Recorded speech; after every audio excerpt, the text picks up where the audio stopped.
Okay, Chapter 9, Section 2, we're carrying on that same topic of that our list price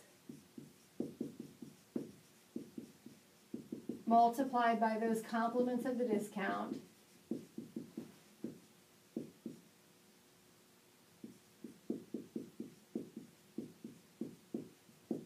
equal our net cost. But then now we do just a little bit of different computations with that. So for the first one I've selected, it gives you your series of discounts, and then it asks you for what your single discount equivalent is. So the only way to calculate this single discount equivalent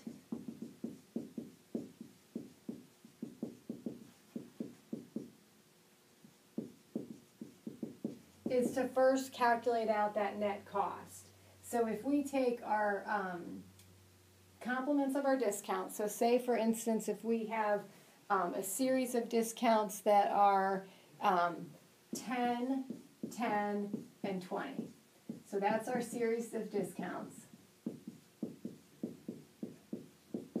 If we multiply those, if we take those and calculate out our complements, then multiply those complements together, we will get our net cost equivalent. So we've got, if we save 10%, we pay 90%. If we save an additional 10%, we're paying an additional 90%. If we save 20%, we're going to pay 80%. So if I multiply those straight across, so 0.9 times 0.9 times 0.8, again, just put it right in your calculator, it gives me 0.648.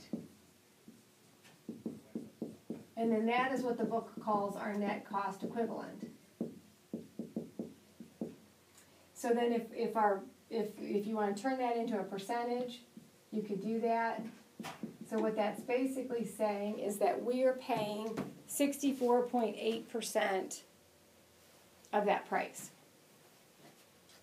So if I have 100% of the sales price and I'm paying 64.8%, I must be saving 35.2%. And that's what they're looking for, the single discount equivalent. So you may want to get used to those terminologies, but again, you can't just add them together. If we'd add those together, we'd say, hey, we're saving 40%. Well, that's not correct, because again, they build. They're on top of each other. So the way to solve it is to first calculate our net cost equivalent, and then subtract that from 100%, and it gives us that single discount equivalent. Okay, then we also have in this section where they give us the net cost, and we want to go back to figure out what is that list price. So that's an example of one you have to read careful. But say the problem tells you, okay, the Irene's Plant Place paid a net price of $414.40. So the net price, again, is after my discounts. And then it tells us that she saved 30 and 20. So we've got a series of discounts of 30 and 20. And what they want to know is what is the list price. So we've got everything we need to be able to solve for that. We just kind of have to back into it. So if we're saving 30%, we're paying 70% or 0.7. If we're saving 20%, we're paying 80% or 0.8.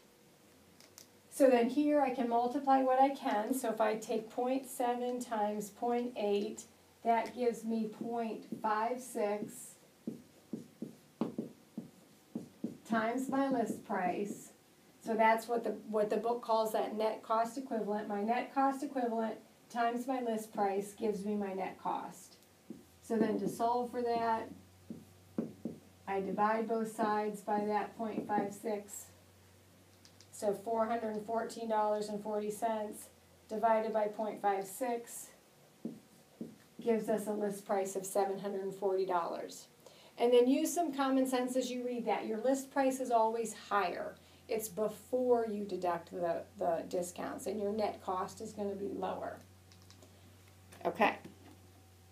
Then we'll move on into section 3, And section 3 is where we get into, like as if you're working in the accounts payable department and you receive a vendor invoice for these, products that you've purchased. So in some of these problems you can have where you're actually receiving these discounts, but then we're also going to add another component to say you can also be offered a cash discount if you pay early. So you want to understand, keep this knowledge, and then we'll add to it in section 3. But then now section 3 says we have what's called cash discounts. And those are a discount for early payment.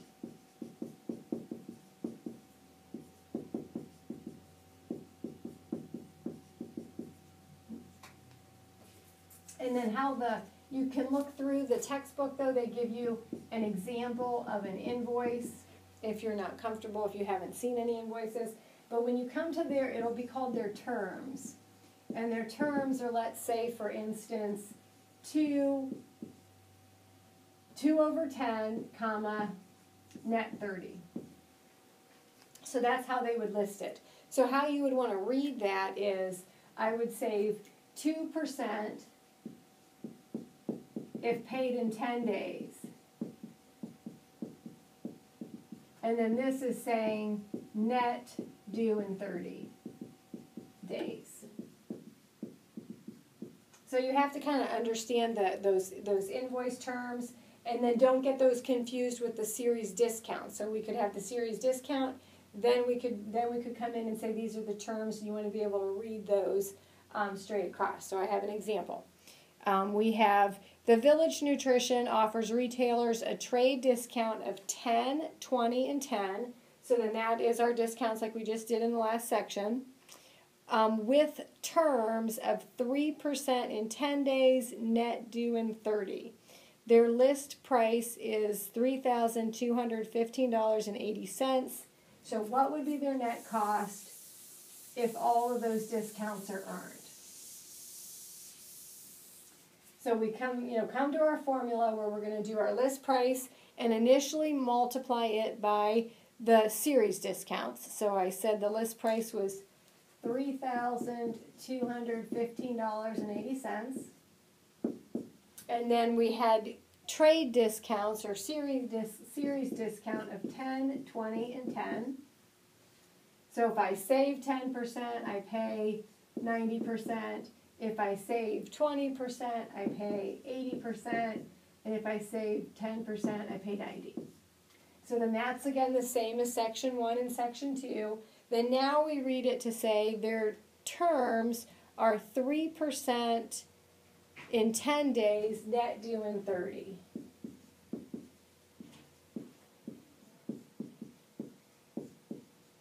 And then the problem says assume they get that discount.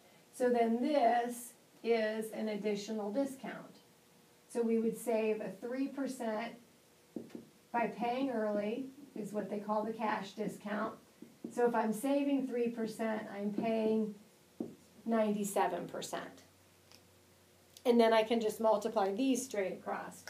So $3,215.80 list price, multiplied by the 90% times 80% times 90%, and then that would give us what would have been our net cost, but now we get to take an additional discount because we pay early. So I multiply that by 0.97. So then my total after all of those discounts is $2,021.32. So you'll want to be able to compute that. And then, so you could have it just with the cash discounts, or this is one that's a little bit more complex because it's got all of it. It's got your trade discounts and your cash discounts. But then you could have ones that are just cash discounts. And then the only other terms, there's some different terms that are listed in there, but you also want to know your receipt of goods is abbreviated ROG.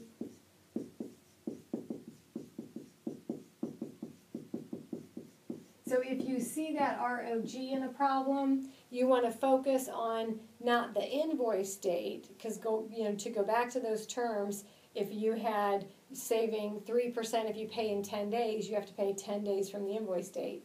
If those terms said 3% 10 days upon receipt of goods, or ROG, then you look for when were the goods received, and then you've got 10 days to pay. So say that those goods are maybe coming from overseas and they're going to be in shipment for 2 weeks, you would have lost your opportunity to pay early. So if you have 10 days from the date you receive them, then you again still have that opportunity to save a little bit of money and take that discount. So you want to be comfortable with that terminology as well. And then it'll just have you kind of play with some of those dates, so that if you, say, had an invoice date of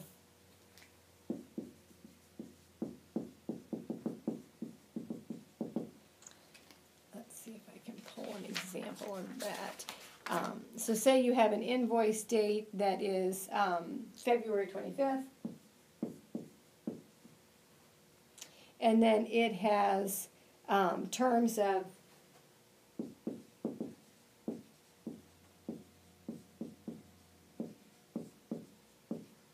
if we had terms of you would save 3% if paid in 15 days, net due in 30, and then it asked, you know, what is the last date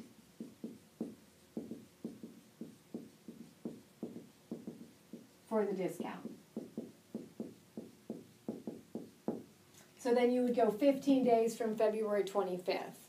So then you'd have to kind of know how many days are in a month, though, and the textbook talks a little bit about that. There is a way to do it on your calculator that we'll eventually get into, but then you could also use a calendar, and you should have a calendar on your test if you need it. Your test, you may not have it because you may not have this problem on your test, but for the My Math Lab homework, you can use the calendar to figure this out. So then if you're talking February has 28 days, so we would have 3 days left in February. Then we would go into March, so we've taken 3 days in February, it would go out to March 12th. So as long as you paid by March 12th, you'd get your discount. The net due in 30 days, we would have 3 days left in February, so then that would take it out to March 27th. If you chose not to take the discount and you took it out to the longest part you could, it'd be out to March 27th. So you want to kind of understand that in this particular section as well. So those kind of go together.